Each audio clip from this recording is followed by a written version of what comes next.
welcome to the Otaku Network podcast. My name is Steve. And I'm David. And we are into week 6 of the 2024 summer anime season. So we will be talking about episodes 5 of Shoshimin and episode 6 of Ramen Akaneko and My Deer Friend Nokotan.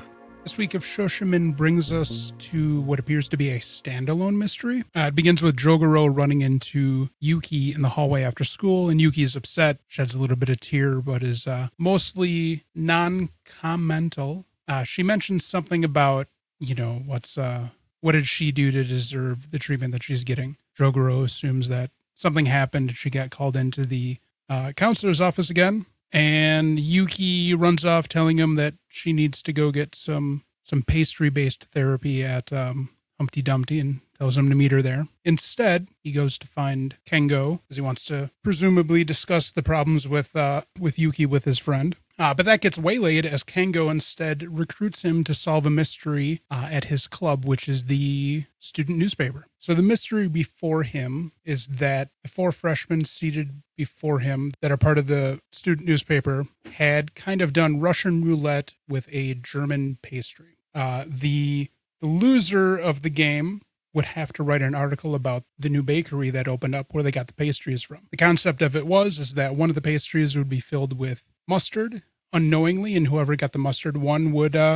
be the apparent loser and have to write the article. Kengo is dissatisfied because nobody apparently got the mustard donut. They're essentially donuts. Jogoro's interest is piqued, so he begins to go through a series of questions trying to understand the baseline of the situation. After some discussion with everybody in the room, he comes to the conclusion that there are one of two things. One is that somebody is lying, or 2, someone perhaps swapped out the pastry. Digs more information, finds out that the president of the club is the one who got them and is unable to participate because he had to go to a concert that he was performing in outside of school. We also learned that there was a 5th freshman who refused to even partake in the challenge, and that the pastries were doctored at the school by the home ec department, or by the home ec club.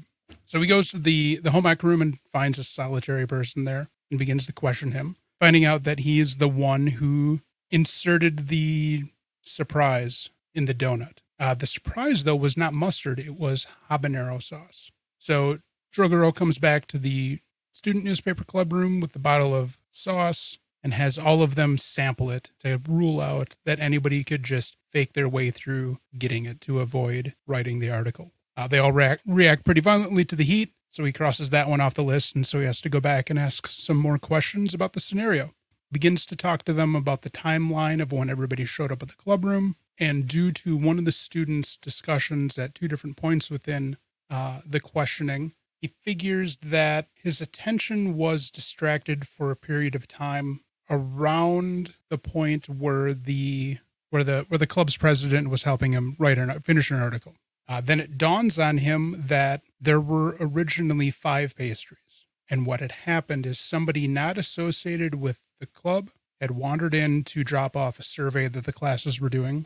And in seeing a sign directing them towards thank you treats that were in a bowl, they had figured that one of the donuts was fair game as well and accidentally grabbed the one that was poisoned. He flipped through the forms that had been returned and realized that one of them was from Yuki's classroom, leading him to believe that the reason Yuki was upset in the beginning when he ran into her was because she accidentally grabbed the donut that was filled with habanero sauce. All's well that ends well, I guess. We don't have to worry about Yuki being harassed by the administration at this point. I thought it was a fun episode. In the beginning, when he started to just really drill down to the basics to understand the situation, I was like, oh, do we really have to go over this again? But as it progressed, it made sense from a narrative standpoint of the way he did it. I take it you didn't like the episode. Anime is just so slow. And I'm okay with slow, but it's just, there seems to be no point. I think, okay, so we're up into episode 5. We are very close to the halfway point of the season. Yeah. I don't think there's going to be any more than what we have. I think this is just a mundane, logical detective work kind of story. I liked it when there was a connected story. We may still see that. Who knows? So, hear me out. We didn't understand that the hot cocoa thing, the hot cocoa thing really wasn't connected either. Right. I don't know. I couldn't say. Who knows? I am of the conviction that this is the weakest of the three That's fair. because it really, really bores me to a level where it's like, ugh, I gotta watch this. And like, we've watched slower paced animes before. Have we? Like what? Erased is kind of a slower pace. No, Erased has a lot of things going on. And it's a progressive story that you know that there has to be an ending for. Fair. Erased has the whole supernatural aspect of him traveling back and forth between the timelines. Yeah, that's true. There's murders involved. His mother was murdered in the first episode. It is significantly more active I guess. than Shoshimin is active. But like, I've also watched like TV shows, like not anime, Sure. that are detective thought process based, and I've really enjoyed them. It's just this seems so, I don't even have a good word for it. Okay. So take the Sir Arthur Conan Doyle Adventures of Sherlock Holmes. Yes. Okay. Love those. They're mostly murders. They're crimes. Yeah. They're investigating crimes. Yeah. Okay. But if you strip away the sensationalism of what he's investigating and then look at his procedure, this is not very different. Right. But there's like cool shit happening that he's using the procedure to solve. I could give two fucks about who didn't eat a goddamn donut with hot sauce in it. Yeah, but at the beginning, you didn't know it had hot sauce. Okay, well, still, who gives a shit about who's lying about, like... Okay, so I think what you're trying to say is it's m- not necessarily the process of the investigation that you're interested in. It's in understanding the who, the why, the where, the what, and the how of the sensationalism of what's being investigated. So, like, I wouldn't even say that, because, like, logistical, like, not logistical, logic-based thought processes are interesting. But And, like, and Jogoro's not implementing logical-based thought processes? right, but the stuff that he's doing is, like, it seems, I don't know, I think it's pointless. Fair. Like, I could live my whole life, not watch this anime, and nothing would change. To be fair, this one was easy to figure out. Not the minutia of it, but right away I'm like, oh, there was an extra donut. I just didn't understand. I didn't know, or I hadn't thought of yet how you get to that logically. But I had thought, okay, there's an extra donut. For the large portion of it, not even thinking about the offhanded discussion of the fifth freshman, I thought randomly that the president of the club is the one who took it unknowingly. Yeah. Especially going to the idea of, one, they somehow agreed to do it at the bakery, so he wouldn't know what it was. And then two, when they bring up the idea that the home ec room did it, or the home ec club did it, and still did it in a manner that the president of the club didn't know who did it either. But I guess at that point, why would he grab one randomly? But for the longest time, I was thinking he's the one who had it. I'd always been in the idea of there was just a fifth of one. I collected my thoughts a little bit better. Okay. Here is why I can say that it's not just the sensationalism. I am a scientist. I use and have observed logic-based reasoning to solve complicated problems in the science field. And that is interesting because in the long run, it's about things that super duper matter. These things, besides being important for the 5 seconds for a bunch of teenagers, are not interesting things. But is there anything wrong or flawed with his process? No, but it's boring to watch. So what you're saying is you are... I want him to do this for something more important than donuts and chocolate milk. So you're agreeing with my, it's boring because it's not sensational. It's mundane. It's not that it's sensationalism. Science is not sensationalism. No, but that's not what I'm talking about. I'm talking about the thing that he's investigating is boring. If it was less boring and it was the same exact process, you're saying you would be more invested. Maybe. So if he was investigating a murder. Or something scientific. Well, or anything. Not everything that needs to be investigated is scientific. I'm just giving other examples. Sure. It doesn't even have to be a murder. If it was like... The first arc, they ended up uncovering a crime. Well, they were investigating a crime to begin with, but they uncovered a bigger and I was crime. telling you, as we were going through that, I started to enjoy it more. But then we get Jelly Donut episode, and I'm just like, fuck this anime. So again, it's because of the sensationalism of what they're investigating. It's because it's fucking boring. I want something to happen. I don't know if it's going to happen. I want something to be important. Nothing seems important. I'm starting to think that's not the point of the show, though. I think the point of the show is just the investigative process. That what they're investigating when it comes to what's important with the story is irrelevant. Then I could just, do this in real life. You could. I do it every day at work. Like I enjoy problem solving. Sure. But this is problem solving. Yeah, but this is really boring problem solving. Like if I wanted to do boring problem solving or problem solving that like is just really brain heavy and like you got to think about it and it at certain periods can be slow and tedious, I would just do my real life job. If Shoshimin was more dramatic, but it was the same exact story, would it be more interesting to you? Probably. It's fair. If like there was an overarching story and not episodes about hot chocolate and jelly donuts. Jelly donuts. All I could think about was fucking Kennedy this entire fucking episode. Ich bin ein Berliner. Yeah, right away. I kept giggling and saying I'm a jelly donut every single time. Every time.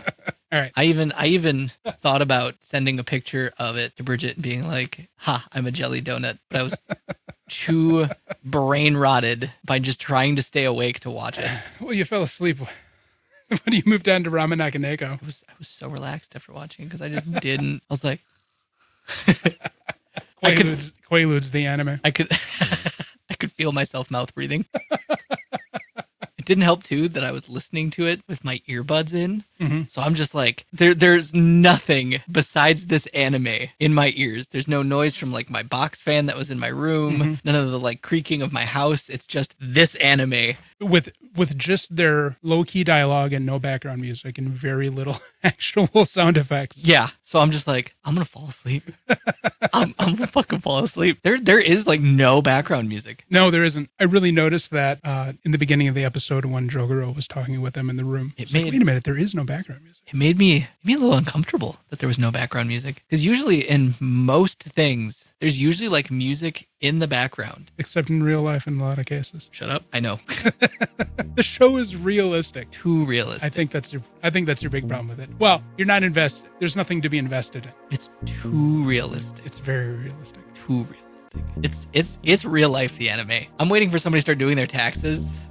And then I'll just be like, it's too real.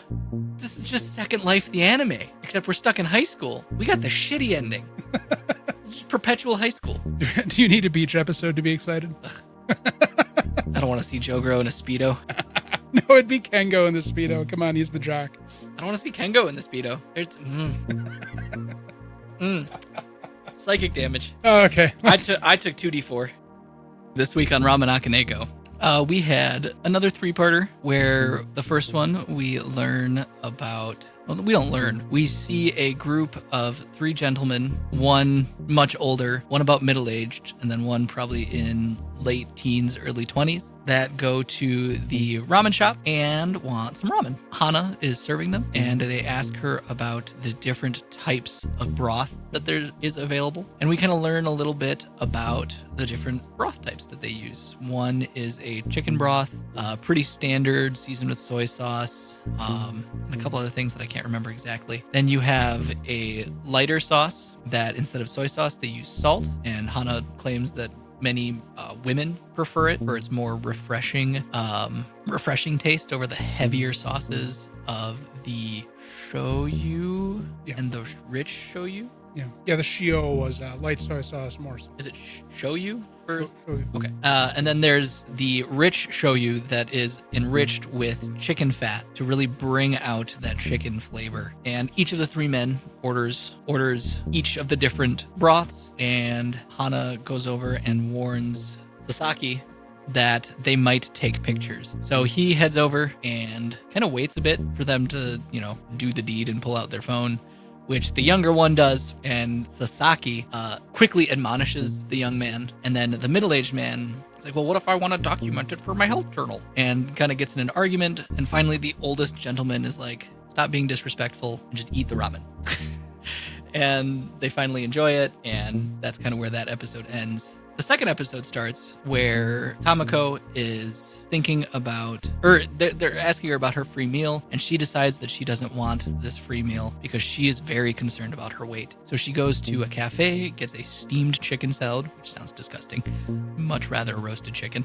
Fair. But as she's eating, she sees Sasaki riding home in a car, and she's like, what? And as she's brushing Krishna the next day, she kind of brings it up as Krishna can tell she's distracted. And Krishna's like, oh, well, as she starts to explain a little bit, but then she realizes that she probably shouldn't be the one to spread somebody else's business. So she summons Sasaki into the room, who proudly exclaims that he is the manager of Ramen Akaneko. No. Right. He's the CEO. He says he's the manager, and then you get the big bold, he is the chief executive officer of the entire business because he has purchased the building and invested in the company. We find in the Daily Akaneko for this episode that him and Bunzo both feel that the other is more superior. So there is really no conflict of who runs the business, as they both kind of work together as perceived equals. Not even perceived equals, that the other thinks the other is better than them. Equality through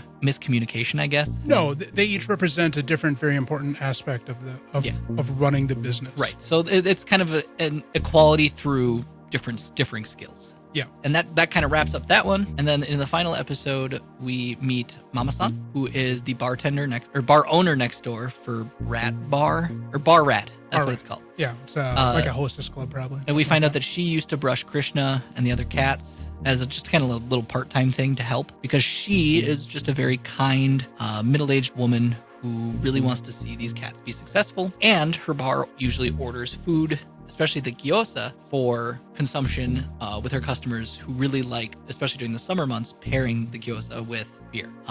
We then wrap up this episode with Sabu trying a new recipe for the gyoza, which Bunzo admonishes him for changing it without telling him. However, has Tamako try it to try and see if it actually tastes good, which it does, proving that Sabu had a good idea, and Bunzo admitting that he does have control over the sides menu. He just wishes that there would be some communication. And that's kind of how the episode wraps up. Yep. There's a lot of business in this episode. Like a lot of how the business functions. Mm-hmm. We learn a lot about... and I forgot about Krishna's backstory, how she was a zoo tiger that was supposed to perform. She was too shy. And Sasaki has money because he inherited it from his owner's death, and he has a home and a caretaker, essentially, and a caretaker for the house. He's also his driver that he uses, and that's how he bought the shop as well, is through this inheritance. Mm-hmm. And he also, so Sasaki is independently wealthy. He also kind of runs, not necessarily programs, but he will reach out to cats who he feels needs. I think Krishna said it was like a government program, not a government but like a private program. Yeah, I just it's just there's not many cats that want to be independent. Yeah, but yeah, Sasaki will kind of like bankroll cats who want to change their lives to kind of get on their feet, and he did that with Krishna. Yeah. So he's like independently wealthy, altruistic, altruistic. Yep. But back to the point, there was like a lot of like nitty gritty, a lot of background detail. Yeah, like nitty gritty detail about a lot of the characters. Yep. Especially the relationship between Bunzo and Sasaki. And Sasaki and Krishna. Yes. And Krishna, with her whole history of her father was a Siberian tiger and her mother was a Bengal tiger. Yeah. And so the concept in the world of Ramen Akaneko is that big cats that exist within zoos, at least from the sample size we have of 3 tigers, is that they have contracts with the zoos. Yeah. And so her parents' contracts had expired, and so they both went back to their respective homes, and Krishna didn't want to change her setting, so stuck it out as best she could in the Japanese zoo. And before she was left with no alternative, Sasaki found out about her plight and offered to her a different solution. Which worked out in the end, and now she has a family. It did. Yep. Which, very heartwarming. Oh, yeah. I was like, so adorable. How did you feel about the episode? Made me want to eat some ramen. Every fucking time I want to eat some goddamn ramen after this. Well, when Hana was going over the different dishes, I'm like, yeah, that sounds right. I thought that the gray-haired... One of the times after we record, we should go get ramen. Yeah. I thought that the gray-haired gentleman that was at that table was actually A woman? Yeah, me a too. woman. Yeah, because so I thought it was husband and wife and then son. Yeah. And It's just, then he talked. I'm like, oh nope, I was wrong. I They're apparently foodies. think it's like a grandfather, father. No, they made. There's a really good chance they may not. No, because they were talking to each other, or at least when the one was apologizing to the gray-haired gentleman, Oh, yeah, that's true. he was addressing him in a formal way. That's true. No, they're probably just foodies that hang out together. Probably. No, the episode was good. I liked the introduction of the woman who runs the bar. So Mama-san is a generic term for a bar owner, essentially. Yeah. And I love that, they presented her in the stereotypical Showa era fashion of kind of haggard, chain smoking. Yeah. So it's been a long time since I've thought about it, so I've forgotten all the details. But, and I don't even know if it's true nowadays as it was back in the Showa era. I think it started post-war. Bars would have a snack fee to help ensure that they get revenue. So it was always commonplace in bars to have some kind of finger food fare. Mm-hmm. So the gyoza is more than likely that kind of thing for her bar. What else? Well, there's also a lot of American bars too, especially No, here. no. It's like you pay. It's part of your fee of being in there. Think of like the 2-drink minimum. Like you go into a lot of bars in Japan and you're expected to pay this snack charge on top of whatever drinks you're getting. Okay. Like it's an expected thing. Okay. No, it was a good episode overall. I liked a lot of the background and, the continuity that they keep playing on, as we go through the episodes and offhandedly or even directly reference things that have happened in past episodes, but in a natural manner. It feels like the daily Akanekos are getting longer. They are getting kind of long. Like the combination of the three daily Akaneko segments we had in this episode were realistically as long as one of the normal segments in the show. Kinda. That's not a bad thing. No. It just feels like we're getting bonus anime. We are, yeah. This week on My Deer Friend Nokotan, we get a little bit of a format change. We start out with 18 segments of humor and ridiculousness that couldn't naturally be fitted within an episode and be contextually relevant. So we have Nokotan attempts to be Yuri Geller. Nokotan becomes a coffee machine. Koshtan stresses about the club's finances, and Nokotan offers to sell her body to make up the funds. On Mercari, which is a now defunct selling app. Yeah. After that, we have Nokotan can control her antlers and eyes at the same time. So she was winking and making the same antler wiggle. Nokotan realizes that the internet cares way more about cats than they do deer.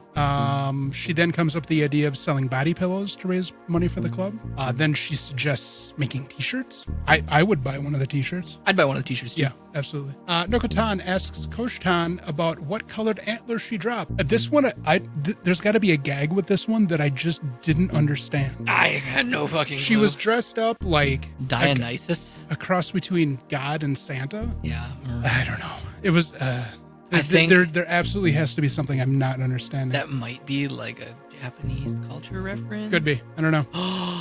Is that a reference to a religion? Like Maybe because it was a Buddhism? moralistic. It was like a moralistic fable type thing. that might be a Shinto myth. Maybe. I don't know. I don't know enough about Shinto. I don't know I don't have a deep well of knowledge about Shinto.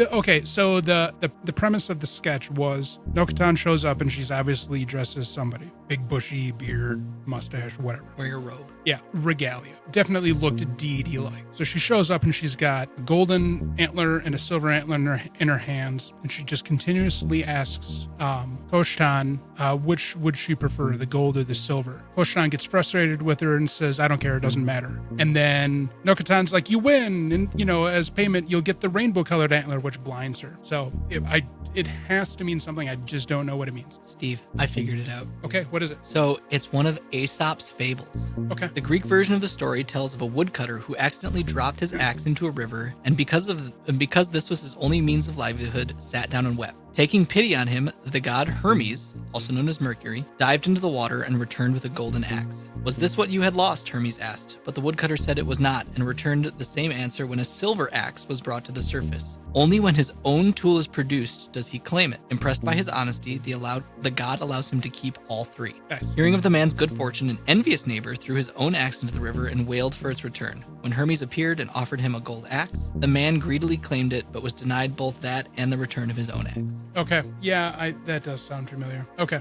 Did it. Nice. Love it. Internet for the win. All right. Anyways, moving on. Let's see. Then we see Koshtan leaving a convenience store with a boba tea, struggling to drink it, only to realize that what she thinks is a straw is an antler. Anko gets all pervy wearing Koshtan's hand-me-down uniform. Bashame and Nokotan enjoy eating rice with shaved antlers and soy sauce. Nokotan and Anko try to sell antler-shaped items on TV. Tsubemeya purchased a number of said items and shows them off to Tanuki Koji. Neko Yamada struggles with the popularity of the antler-shaped merchandise. Koshtan struggles with complimenting things and not making others jealous. Anko tries to spend as much time with Koshtan, interrupting her while she's studying. Bashame meets the frequent Deer Club visiting deer, Tsunade.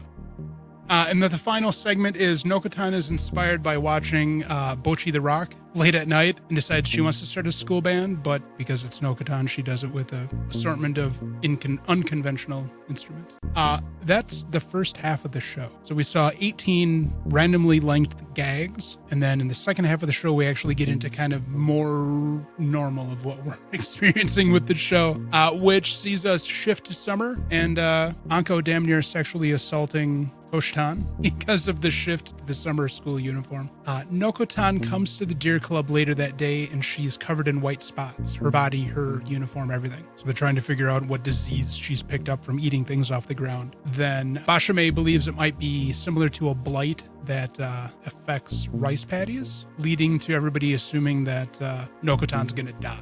Tsunade once again visits the club. That deer just leaves that zoo All the time. like easily. Yeah. Like I think they need to address the zoo's security. Yeah. I hope it doesn't have any bears. Anyways, Koshtan realizes that Tsunade has a number of spots on him that are similar to Nokotan's, leading them to realize that it's the sign of when a deer begins to molt its fur. At which point, Nokotan pulls a Silence of the Lambs and presents her recently molted self, which is just a skin suit with sailor uniform and everything. Presents it to Bashame, who happily climbs into it and wears the Nokotan skin suit. We skip to the beginning of fall. Let me be inside of you. Nokotan is molted again and tries to present this new skin suit to Anko, who is thoroughly disgusted by it. And Bashame is still wearing her original skin suit, and it's pretty disturbing. Then we see... It's very disturbing. And we see Neko Yamada trying to assess what her and her minions' progress is in the goal, in the shared goal of taking down the Deer Club, only to find out that the other two have no interest in taking down the Deer Club. Before she can get any further, she realizes that Nokotan is in the room as well, overhearing all of this. And Nokotan distracts her with this strange thing that was essentially a Dirt pet. She says she dug it up at the schoolyard, and what it really is it's an antler that's just balled up onto itself with the rest of it just sticking out like regular antlers. That eats chalk. Yeah, they feed it chalk. By the end of the conversation, Neko Yamada is entranced by the strange thing and decides to make it her pet/child. Neko Yamada gets gaslit into so much shit. What about gaslit? She gets confused. Gaslit. She gets Gaslit. confused. No, because nobody was... Koshtan, or not Koshtan. Nobody... Nokotan was like arguing with her that this thing was like... Oh, I forget. It's a creature that she said. I forget its name. It's a Japanese indigenous. What's the generic word for like fucking mythical beasts? Cryptid. Yeah, it's a Japanese cryptid. I forget its name. They said it a number of times. I should have written it down. She convinces it it's this cryptid. And that's where the gaslighting is. Yes. But beyond that, Neko Yamada just, by spending enough time with this thing in her presence, she switches, is like, this is the most important thing in the world to me. Just like what happened when she was trying to She got spy on the Stockholm Deer Club. syndromed. Yeah, there we go. She got Stockholm syndrome. Which is a form of gaslighting. Okay. This is what I was looking for with this show. Maybe not the rapidness of this pace, but I did enjoy the rapidness of this pace. But I was looking for something that was akin to the constant, just non sequitur gags and jokes that they had in the first half of this episode, where they did the 18 shorts that were unrelated. Well, near the end, some of them were kind of related, but that's what I was looking for. That's what I wanted this entire series to be, akin to something like Lucky Star or Azumanga Daioh. That's what I wanted. That's what you didn't fucking get. We So got deal it with in half of Deal with episode it. 6. We got it. I I saw the promised land of how this anime could have been even better. This anime's perfect. It could have been even better. It's perfect. 100 Years of Deer. No, this was a lot of fun. It was stupid. I have joined the Deer Empire. Oh, I'm gonna start wearing antlers. We need to find you some antlers. I would never wear them. Yeah, you would. Don't lie. Shut the fuck up. Did you love the attack on Disney? Yes. I think it's public domain now. What were they talking about? Pinocchio? No, they were talking about Bambi. Oh, they were talking about Bambi. Why would I think Pinocchio? Yes, of course they were talking about Bambi. You know, the Deer movie? Yeah, I did. Whatever. Yes. See? I told you. It fits. Bambi is a Disney movie. 100 years of Disney, 100 years of Deer. There we go. There we go. Nokotan is a part of the Disney family, huh? 100-year Deer Empire. She will never stop. She will never be. The sun will never set on the Deer Empire. I think somebody needs to intervene in Anko's God, she needs an intervention. personality traits. Holy fuck. There was that whole segment where she's got oogling over her summer uniform, and the guy walks by. He's like, "Ooh, a Yuri." As a sister Yuri, and you're like, ugh, ugh. Like, Yuri is fine, but ugh, sister Yuri. What I thought would have been hilarious is to be able to fit a normal episode and the 18 shorts. For a second, I thought they were just going to speed up the intro. Because that would have been hilarious if they would have sped up the intro and sped up the outro. And they could have just sped up the shorts too. That too. A gag a second. But it would have been hilarious if they just like fast forwarded through the intro, like, and you're just like, oh. It has, but they do it. So they animate it so it has like the speed, the distortion that happens when you're speeding up a VHS. Yeah, or you like see the arrows appear. Yep. All of it. That would have been funny. I would have A+ this episode if they would have done that. No, this episode is great, and we're halfway through. So there's going to be 12 episodes of Nokotan. Yes. of Nokotan. They confirmed it that we're halfway through. Unless they're lying to us. We'll get 13 episodes, And yet again, Nokotan throws all of the rules out of the window. and I love it.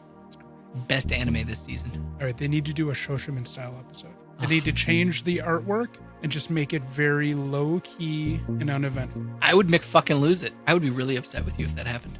With me, Yeah, because you've now willed it into because I existence. will. Okay, that's fair. If that happens, Steve, we fighting. Are you sure you want to fight somebody who can will that into existence? You don't know what I'm capable of. I could fight a god. That's fair. I do it in Elden Ring all the time. Okay. Die a lot, but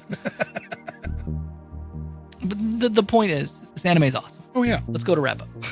So David doesn't like Shoshimin, but he's gonna have to suffer through 7 more episodes. On the bright side, I don't hate it as much as Remonster. I don't think it's not psychologically traumatizing. I you? don't think there's anything in the world that I could hate more than Remonster. That is not a challenge. Is that a challenge? That is not a future challenge. podcasts? That is not a challenge. Okay. I will kill you. Shoshimin's okay. It's fine. I can appreciate the realism of it. I didn't mind this episode. I was like, oh, it's Coco again. But then I got invested in the whole investigative process and was like, okay, this was satisfying in how he solved this. Even though I saw at least, or I assumed the outline of the resolution. It was I was satisfied with the details and how they got. That's fair. Ramen Akaneko continues to build upon itself in a very meaningful way. It continues to be adorable. Yeah, the artwork is still terrible. Yeah, I know you hate the artwork. Sometimes It's, what gets me is and it may just be Crunchyroll's audio being off a little bit in the replay, but in the opening credits, when they show Tamako singing along to the lyrics, it's not exactly right. oh my god, you're so pedantic. I am. No, We've literally had this conversation before where the lips don't match sometimes. I'm picky. Where literally it's just like if you took the sound that somebody's mouth was making in an anime, sometimes it's literally just lips flapping. Ramen Akaneko, fantastic. Can't wait for next week's episode. Yes. I would not be upset if Ramen Akaneko just didn't stop for a long time and it was just this fun weekly anime that we would watch progressively. Yeah, I don't think it's gonna happen. Kind of pulls like a DBZ or a My Hero Academia and just continues for like. Well, I'm thinking more like Chibi Maruko-chan Oh, or fair. Sazai-san. Right. What I'm trying to get at is like the season doesn't end at 12 episodes. It goes on to like 24, It just keeps 36 going. episodes Yep. or 268 like Dragon Ball Z. 3,000 episodes, whatever. Yeah. I don't think it has. Thanks, One Piece. I don't think it has. How many episodes is One Piece? Like 11. They're into the 1100s now. Sazai-san's like 6,500. Chibi Maruko-chan, I think might be like 2,000. Conan, or case closed. Detective Conan, I think that's up to like 1,300. Shikinoko Noko Noko Coach Tantan continues to provide insanity and enjoyment. So happy. I'm glad that we got a little bit of taste of what I was what I was hoping the series was going to be like that. Do you remember when you told me back in the spring season, you were like, this summer's gonna have no good anime? You remember that? Vaguely. Because usually the summers are pretty down season. You were like, even when we saw the first release, you're like, none of these look interesting. And now we have... Yeah, and then we found Nokotan, and I'm like, this is... Yeah, we found Nokotan, and then we started watching Ramen Akaneko, and then you start watching Pseudo Harem and Isla, and you're like, it's actually a pretty good season. This season is stacked, and it confuses the hell out of me, because traditionally, winter and summer seasons are the off seasons, where they have kind of like the shows that they know aren't going to draw a lot of audience. Fall and spring are where the hits drop. Yeah, and I mean, these aren't going to be conventionally big. No, but they're still very entertaining. This season is the summer season. This year is the season of really good slice of life, and then apparently really good or enjoyable isekai. There's a lot of isekai out this season as well, but the slice of life has been really good. We're never gonna get like a Jujutsu Kaisen or brain fart, or a Demon Slayer or a My Hero Academia in the summer. Or no, winter. that'll drop in the fall. Those usually kick off in the fall or spring, because usually in the fall. Demon Slayer was spring this year. Yeah, but when it first came out, it was fall. It started in the fall. Fall season, one of the big hot ones is going to be Dan Da Dan. My younger sibling discovered My Hero on Friday. Mm-hmm. And is already in like the middle of season 3. Binge watched the whole first season, all 24 episodes of season 1, while they're at work. Nice. That's how I got through 500 plus episodes of One Piece in 2 or 3 months. To be fair, I binged 153 episodes of Dragon Ball in like 2 weeks. Yeah, you did. Which, holy fuck.